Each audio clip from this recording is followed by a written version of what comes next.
민간 사업자의 포기와 주민 반대로 장기 필요하던 거제 장목 관광단지 조성 사업이 2025년 착공을 목표로 재추진되고 있습니다.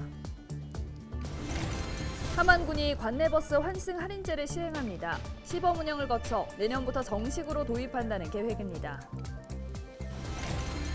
더불어민주당 경남도당 불경특별연합 추진특별위원회가 규약 폐기에 반대하는 도민 의견서를 행정예고 마감일인 28일 경남도에 제출했습니다.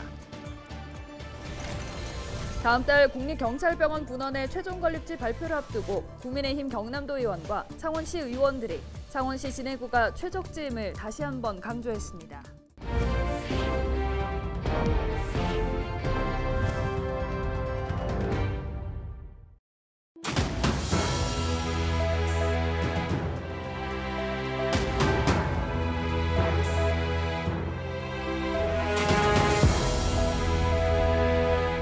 여러분 안녕하십니까? 헬로티비 경남뉴스입니다. 거제 장목관광단지 조성 사업은 남부권 핵심 관광 거점 사업으로 기대를 모았지만 연이은 악재로 첫 삽조차 뜨지 못했습니다. 그런데 최근 민간 사업자가 나타나고 사업을 반대했던 주민들이 마음을 돌리면서 사업 추진에 청신호가 켜졌습니다. 표영민 기자가 보도합니다. 거제 장목관광단지 예정지입니다.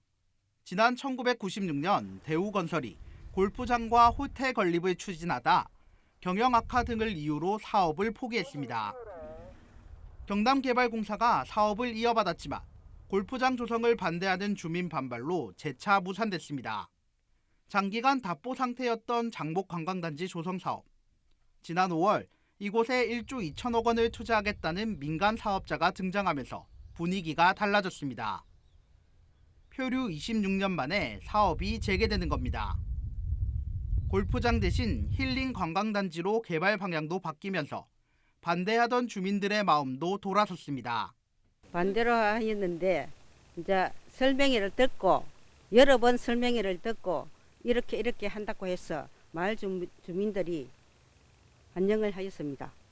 경남도는 우선 협상자로 선정된 민간 사업자와 사업 정상화 방안을 마련해 경남도의회에 넘겼습니다. 협약안에는 장목관광단지 안 경남도 소유 공유지 약 30%를 사업법인에 매각하고 일정 기간 안에 목적대로 사용하지 않으면 경남도가 토지 판매권 행사와 이행 보증금을 귀속한다는 내용 등이 포함됐습니다. 경남도는 장목관광단지 사업 재개로 인한 경제적 파급 효과가 클 것으로 전망했습니다. 장목관광단지 개발로 인한 경제적 파급 효과는 약 9조 3천억의 생산 유발 효과와 약 3조 6천억의 부가가치 유발 효과, 약 4만 5천여 명의 일자리가 창출될 것으로 기대됩니다. 남부권 관광 거점으로 주목받았지만 수십 년간 방치됐던 거제 장목관광단지.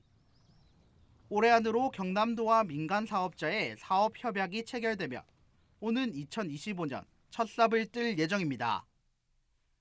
헬로티비 뉴스 표영민입니다.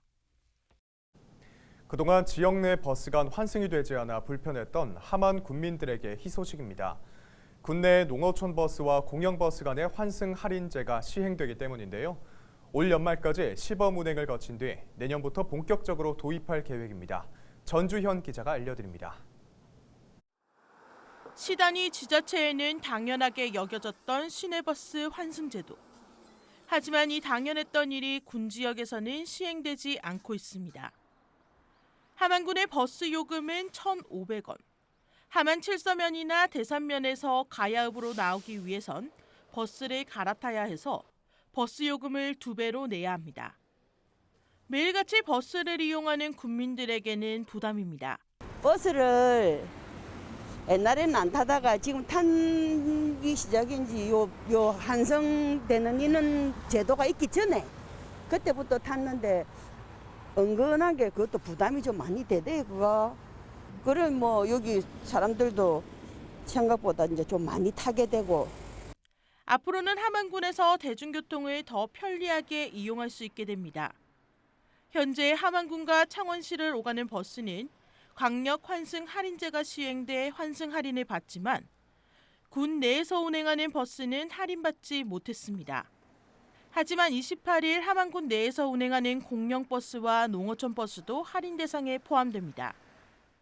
앞선 예로 보면 칠서면에서 가야읍으로 오기 위해선 버스를 2번 타야 합니다. 칠서에서 칠원으로 이동해 또 칠원에서 가야를 오게 되면 버스카드를 이용할 경우 2,900원의 요금이 들지만 환승 할인제가 시행되면 1,450원이면 가야읍까지 올 수 있습니다. 환승 할인제가 매번 적용되는 것은 아닙니다. 한 번만 환승이 가능한데 버스에서 내려 90분 이내로 환승해야 합니다. 대중교통 이용 활성화를 위해서 2021년부터 함안 창원 광역 환승 할인제를 시행하였습니다. 관내 환승 할인에 대한 요구가 증가하여 2022년도에 시스템을 구축하게 되었습니다. 12월 31일까지 시범 운영 기간을 거친 후 2023년 1월 1일 날 본격 시행이 됩니다. 함안군은 이번 환승 할인제 시행으로 군민들의 연간 교통비 5,700여만 원을 절감할 수 있을 것으로 기대하고 있습니다. 헬로티비 뉴스 전주연입니다. 더불어민주당 경남도당 부울경특별연합 추진특별위원회가 규약 폐기에 반대하는 도민 의견서를 행정예고 마감일인 28일 경남도에 제출했습니다. 추진특위는 이날 오전 경남도청 중앙현관 앞에서 기자회견을 열어 부울경특별연합 파기는 시도민의 수건인 특별연합과 그 규약이 약속했던 35조 원의 예산을 빼앗은 것이라고 말했습니다. 이어 단체장은 일방적으로 행정을 독주하라고 앉혀준 자리가 아니라며 전임 정부와 단체장의 업적 지우기에 골몰한 월권과 졸속 행정에 대해 도민께 사죄하라고 주장했습니다. 경남도에 전해진 의견서에는 부울경특별연합 해산 시도를 비판하는 도민들의 견해가 담겨 있습니다. 29일부터 추진특위는 시군 지역위원회별로 부울경특별연합 정상 추진을 촉구하는 1인 시위를 이어갑니다.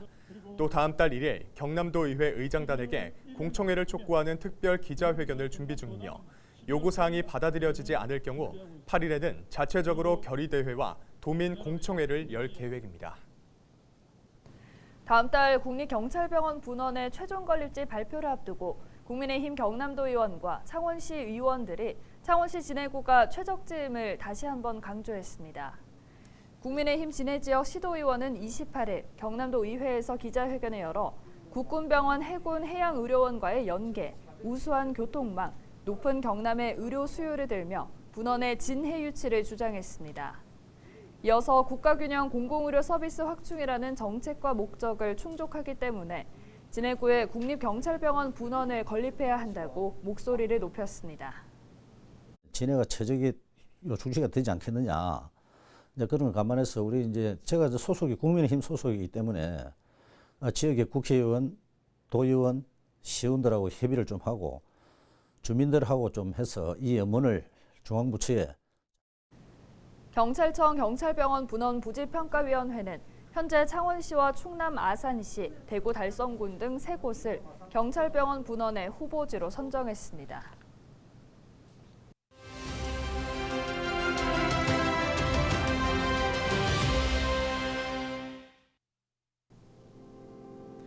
정부는 지난 6월 새 정부 경제정책 방향을 발표하며 내년 성장률 전망치를 2.5%로 제시했습니다.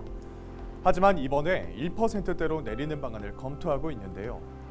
국내외 주요 기관은 이미 내년 한국의 성장률 전망치를 1%대로 내린 상태입니다. 경제협력개발기구 OECD는 지난 27일 기존 2.2%의 전망치를 1.8%로 하향 조정했습니다. 이 때문에 정부도 1%대 후반을 제시할 가능성이 크다는 분석이 나옵니다. 내년이 올해보다 어렵다는 전망이 지배적인 건데요. 정부는 성장률 전망치를 낮추는 것과는 별개로 세수 전망은 수정하지 않겠다는 방침입니다. 정부는 내년 국세 수입이 모두 400조 4,570억 원일 것으로 내다봤는데요. 올해 연말까지 거칠 것으로 예상되는 세수보다 0.8% 증가한 수치입니다. 경기 악화가 심화해 소득과 소비가 줄어든다면 소득세와 부가세도 전망치보다 줄어들 수 있습니다. 허리띠를 바짝 조여야 할지 모른다는 경고음이 울리고 있습니다. 지금까지 데일리 브리핑이었습니다.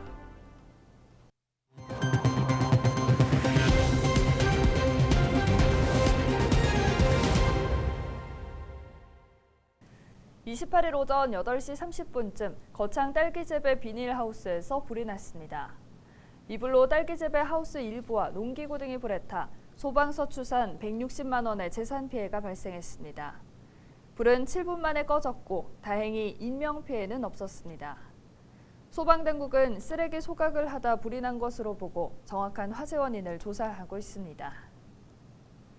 지난 26일 오후 4시 30분쯤 통영시 욕지도 인근 해상에서 9.77톤급 낚시어선 A호에 불이 났습니다. 불이 나면서 배에 타고 있던 16명은 모두 다른 낚시어선으로 옮겨 타면서 인명피해는 없었습니다. 해경은 A호 승선원을 경비 함정을 통해 모두 육지로 이송했으며 선장 등 관계자를 상대로 정확한 화재 원인을 조사 중입니다. 경남경찰이 올해 초부터 지난 10월까지 사이버 성폭력 집중 단속을 벌인 결과 100명을 검거하고 이 가운데 7명을 구속했습니다. 범죄 유형으로는 아동 청소년 성착취물이 가장 많았고 불법 촬영물과 불법 성영상물이 각각 그 다음 순으로 많았습니다. 특히 경찰은 지난 2020년부터 올해 초까지 신종 플랫폼을 이용해 불법 성영상물을 제작해 유통하고 이득을 챙긴 운영자 15명을 검거하고 범죄 수익금 15억 원을 추징 보전했다고 밝혔습니다. 경찰은 성착취물 제작과 유포는 피해자들의 삶을 파괴하는 중대한 범죄 행위로 보고 위장 수사 제도를 적극적으로 활용해 수사를 확대할 계획이라고 말했습니다. 경남경찰청이 지난 23일부터 화물연대 파업과 관련해 교통 신속 대응팀을 운영 중입니다. 대응팀을 화물연대 비조합원들의 안전운행 보호 조치를 비롯해 파업 현장 인근에서 음주운전 단속 활동을 하고 있습니다. 경남경찰은 교통 신속 대응팀을 활용해 화물연대 파업 기간 화물 운송 방해 행위에 적극적으로 대응하고 화물차 운전자 음주운전 예방 활동도 펼치겠다고 밝혔습니다. 한편 경찰은 지난 25일 저녁 7시 50분쯤 창원시 진해구 신항로의 한 도로에서 지나가던 화물차 운전석을 향해 계란을 던진 차주를 찾고 있습니다. 한국건강관리협회 경남지부가 보건복지부와 한국사회복지협의회가 주관하는 2022년 지역사회공헌 인정제의 인정기관으로 선정됐습니다. 현재식 한국건강관리협회 경남지부 본부장은 의료 사각지대에 있는 취약계층을 위한 의료 서비스를 지원하고 공익 의료기관으로서 가치 실현을 위해 앞장서겠다고 전했습니다. 지역사회공헌 인정제는 지역사회 비영리단체와 협력해 사회공헌 활동을 펼친 기업과 기관을 선정하는 제도입니다. 지난 26일 대청공원 풋살 축구장에서 김해 발달장애인 축구 동아리인 가야왕도 FC가 창단식을 열었습니다. 가야왕도 FC는 지난 10월 12명의 선수를 모집했고 지난달 29일부터 매주 토요일 조신범 코치를 중심으로 훈련을 진행하고 있습니다. 가야왕도 FC 축구단 자원봉사자를 비롯한 회원 모집 관련 문의는 김해시 장애인 근로사업장으로 하면 됩니다. 올해로 24회째를 맞는 경상남도 청소년 자원봉사대회에서 김해시 청소년 문화의 집 대학생 서포터즈가 2관왕을 차지했습니다. 지난 28일 서포터즈는 대회 우수 활동을 비롯한 UCC 공모전에서 각각 도지사상과 경상남도 청소년 지원재단 원장상을 수상했습니다. 이번 대회에서 수상을 한 김해 청소년 문화의 집 대학생 서포터즈 선인장과 해바라기는 김해에 연고를 둔 대학생들로 구성된 동아리입니다. 박종주 김해 청소년 문화의 집 관장은 코로나19에도 위축되지 않고 청소년 활동을 이어갈 수 있었던 것은 대학생들의 적극적인 참여와 노력 덕분이라고 말했습니다. 우리나라 미술계 거장인 김영원 작가의 작품이 오는 30일 김해 문화의 전당에서 공개됩니다. 김해시는 김영원 작가가 기증한 작품 3점을 김해 문화의 전당 로비와 진입로 등 야외에 전시할 계획입니다. 김영원 작가는 김해 한월중학교와 고등학교를 졸업하고 서울 광화문 세종대왕상을 제작한 우리나라 대표 조각가입니다.